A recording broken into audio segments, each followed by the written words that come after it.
বলি একটা কথা বলি, একদম মনের কান দিয়ে শুনবেন। জান্নাতে যাওয়া সবার স্বপ্ন। আছি আমরা সবাই দুনিয়ায়। ঠান্ডা মাথায় ভেবে দেখলে দেখবেন এই দুনিয়া এবং জান্নাতের মাঝখানে কিন্তু দুইটা স্টেশন আছে, একটার নাম কবর, একটার নাম হাসর। কবরটা কিরকম?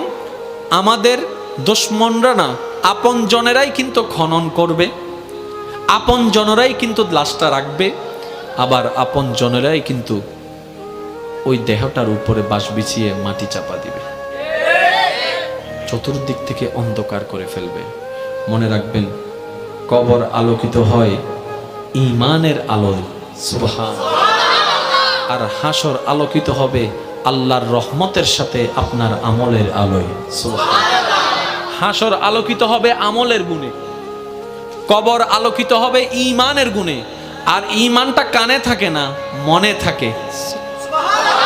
তাহলে সেই মনটাকে যদি আপনি পরিষ্কার করে ফেলতে পারেন, হ্যাঁ সত্য, এটা একদিনে হয় না, এটা এক সপ্তাহে হয় না, এটা এক মাসে হয় না, এটা এক বছরে হয় না। এটা হচ্ছে বান্দা চেষ্টা করতেই থাকবে হিংসা থেকে যেন সে নিজেকে বাঁচাই রাখতে পারে। মন চাচ্ছে অন্যের বদনাম করতে, সে জিহ্বাকে কামড় দিয়ে রাখবে।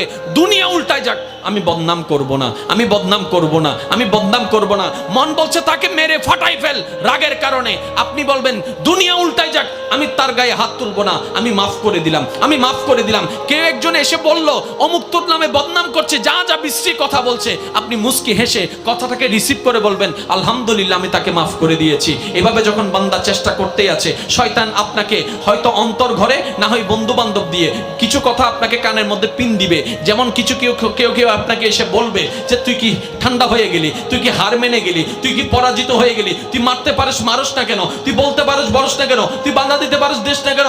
আপনি বলবেন দুনিয়াকে খুশি করার আমার দরকার নাই, আমার রবকে খুশি করার দরকার। সুবহানাল্লাহ। মনে রাখবেন ভাইয়ের একটা কথা, সব কিছুর মূলে রব। আপনি ডাইনে থাকেন, বামে থাকেন, সামনে থাকেন, পিছনে থাকেন, এভরিথিং, সব কিছুর মূলে গিয়ে রব। যেমন আসেন, কষ্ট নেবেন না আমার কথায়। কোন একটা কথা, কোন একটা মানুষ যদি প্রথমে ওই অ্যাক্সিডেন্ট হয়, প্রথমে হলো যে হন মেডিকেল ফুডিয়ে হন্ডা ডাক্তারে সাইয়েরা হবো দে চিরাং মেডিকেল লই যাব এই দা হন্ডা মা তন না হন্ডা চিরাং মেডিকেল আদা আগা হইতাম ডাহাওলা সাইয়ের হদা তো বেশি রিক্স ফাইতেন না জোর হ না ইয়া বারেন না জায়গা সব জান না, বারেন না ইন্ডিয়া হদা ফাইতেন না। লন্ডন যাবে হন্ডা, লন্ডন সিঙ্গাপুর ইতারা হদ্দ মারে মা এই মেশিন আর তো নাই।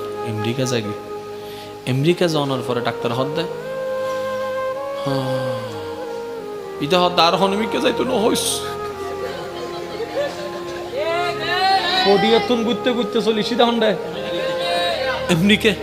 আমেরিকা হদ্দা আই আর হন্ডা হইম। ইতারা তো সিনিয়র হাসে ফাটাইতে ফাটাইতে আর হাসে ফাটাই আ হন্ডা ফাটাই আর তুন সিনিয়র মেশিন তান্ডা হনমিককে জোরহনা সিনিয়র মেশিন তার তো হনমিককে। এবার আমেরিকা ডাক্তার হতে আল্লাহ লাগর আল্লাহ লাগর আল্লাহ লাগর আল্লাহ লাগর শেষ ফল দিয়ে এর কি হস আল্লাহ লাগর আল্লাহ লাগর আল্লাহরে ডাক আল্লাহরে ডাক আল্লাহরে ডাক ইটা হদ্দে মাইলে ফিরে ইয়ান যদি এন্ডা হতে কি ইটু দে ইয়া শেষ পর্যন্ত হার হাসে নাম বুঝে দে জোর হ না হার হাসে আরো জোরে হার হাসে আল্লাহ হতে এত বাদে না রাখ ঠেকাত করি ইয়াকার নাম লর তো জিয়েন ঠেকাত ফুরি লম পরে ইয়ান আল্লাহ পছন্দ ন করে। আল্লাহ হদে আল্লাহ পাক বলছেন বান্দা ঠেকাই পড়ে আসলে আমি রহমত করি, কিন্তু আমি বেশি খুশি হই যখন আমার বান্দার কোনো ঠেকা থাকে না, সে নিজে থেকেই আমাকে স্মরণ করে, নিজে থেকেই আমাকে ডাকতে থাকে, নিজে থেকেই আমাকে ভালোবাসতে থাকে, নিজে থেকেই আমার কাছে চাইতে থাকে, নিজে থেকেই আমার কাছে যখন সিলিন্ডার করতে থাকে, আমি রব ওই বান্দার উপর বেশি খুশি হয়ে যাই। তাই তো 5 ওয়াক্ত ফরজ নামাজ আমার আদেশের কারণে আমার বান্দা দাঁড়িয়ে যায়, ব্যবসাকে পিছনে রেখে, চাকরিকে পিছনে রেখে, রান্নাঘরকে পিছনে রেখে, শত ব্যস্ততার মধ্যে আমার বান্দা 5 ওয়াক্তে 5 বার ওয়াক্তে ওয়াক্তে আমার ডাকে সাড়া দিয়ে নামাজে দাঁড়িয়ে যাচ্ছে। কেউ মসজিদে, কেউ যায় নামাজে, কেউ ঘরের মধ্যে, কেউ ব্যবসার মধ্যে, কেউ অফিসের মধ্যে, কেউ ফ্লাইটের মধ্যে।